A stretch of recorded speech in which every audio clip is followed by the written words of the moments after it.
Edgewood are making a desperate plea for a property to be cleaned up and cleared out. This home was covered in crime tape earlier today after a woman was found shot. The shooter fled the scene. It's something neighbors say sadly doesn't startle them anymore. Fox 13's Alejandra Guzman has been following this story we first told you about at 6. And Ali, what is law enforcement doing, and is there a threat to the community? Nia, I can tell you that law enforcement is working with code enforcement right now, but they say this home is a nuisance for them too. Just right now, neighbors say that enough is enough. They just want their neighborhood back to what it used to be. Very peaceful, very nice neighborhood. The peace on this little street with only 6 houses disrupted. Just a nuisance property. Deputies were called to this home at the end of 28th Street in Edgewood for a shooting. Not a first for Tom Triple, who lives just across the street. Well, there's been a couple of shootings prior to this. But he says there has never been a victim. Pierce County Sheriff Sergeant Darama says a woman was found with a gunshot wound on the steps of the home.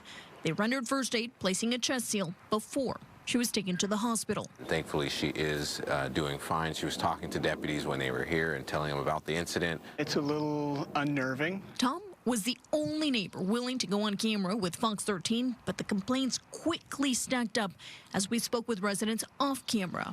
They all say the problems started 3 years ago. We had a car fire out in front on the street, and it was exploding, and the police came, and from there it was weekly occurrences of the police being here. The main concern that it's drug-related activity, lots of traffic in and out of the home. We caught a bit of that ourselves just a few minutes after deputies cleared the area. There can be as many as 100 or more cars up and down the street at night.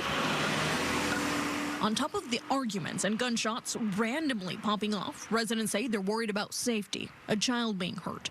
However, there could be some relief in sight as the home was allegedly sold and evictions are in the works. We can go back to, hopefully back to what we had before, which is just a very quiet, peaceful street. Deputies say the victim and the woman knew each other, but to what extent is still unclear. So far, no one's been arrested for the shooting, but if you do happen to have any information, you're asked to call Crime Stoppers using the P3 Tips app on your cell phone. Back to you.